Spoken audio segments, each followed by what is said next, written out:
Hello, everyone. Today we're going to be talking about social psychology and how it relates to social media marketing. So, first off, let's define what social psychology is.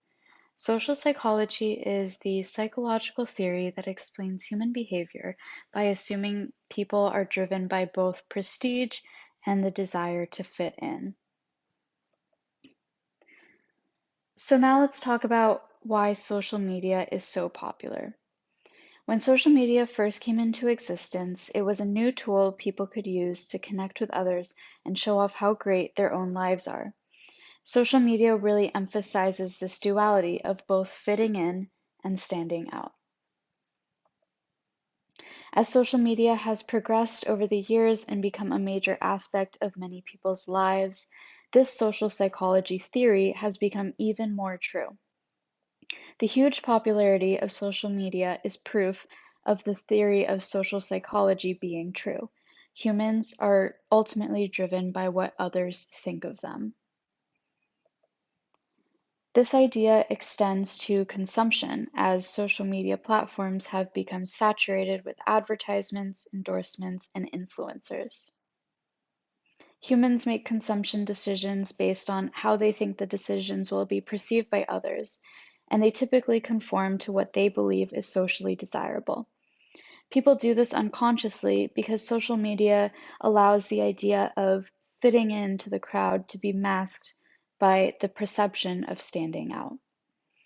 Consumers are constantly striving to have this delicate balance between fitting in and standing out.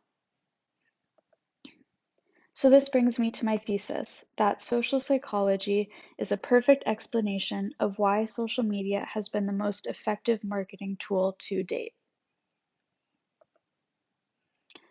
So now we're going to dive into how marketers can use the theory of social psychology to do successful social media marketing.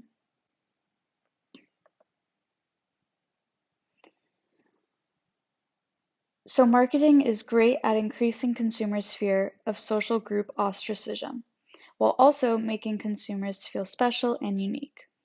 A great example of this is Spotify's yearly campaign, Spotify Wrapped. Spotify Wrapped is an annual marketing campaign that highlights Spotify users' most listened to music. Spotify created graphics such as these on the right that are easily shareable on Instagram stories in order to promote organic advertising.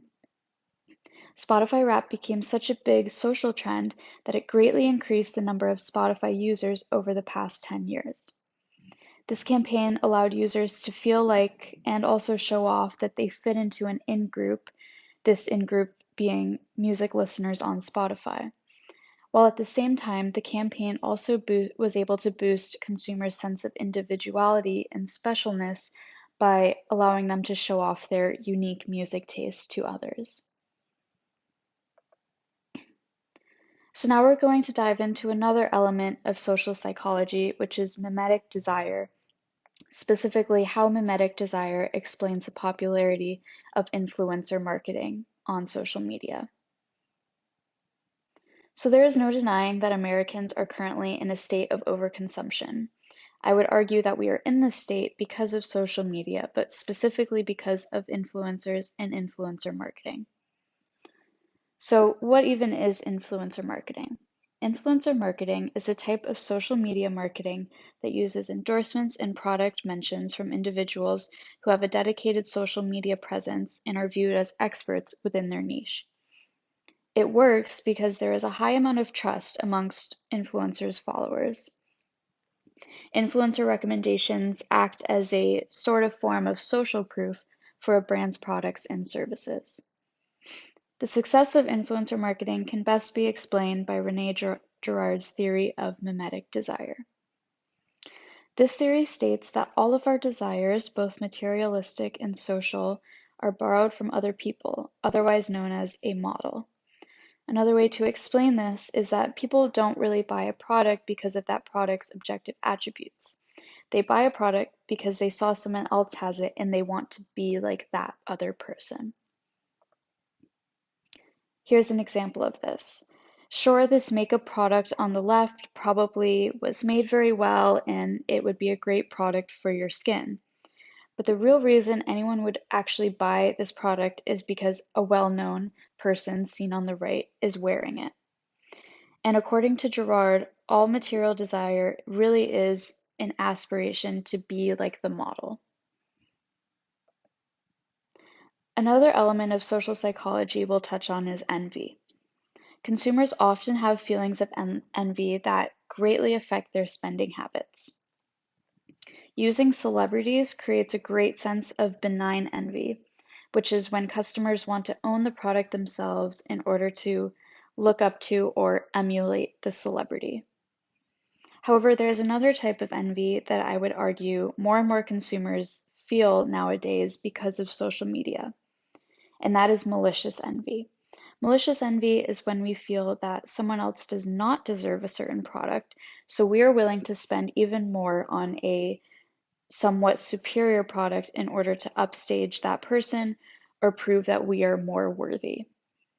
This increasingly this is increasingly relevant today as more quote unquote regular people are becoming influencers and receiving brand deals. This rise of these micro influencers is a new manifestation of mimetic desire because of how these people evoke malicious envy in consumers. Either way, marketers definitely utilize both forms of envy to get consumers to buy more and more. So, to conclude, the reason why social media has become one of the most effective marketing tools in recent years can be explained by the theory of social psychology and its implications. Specifically, mimetic desire and envy are great explanations for why consumers act the way they do, and are also insights into how marketers can use social media to get consumers to purchase products and services. Thank you.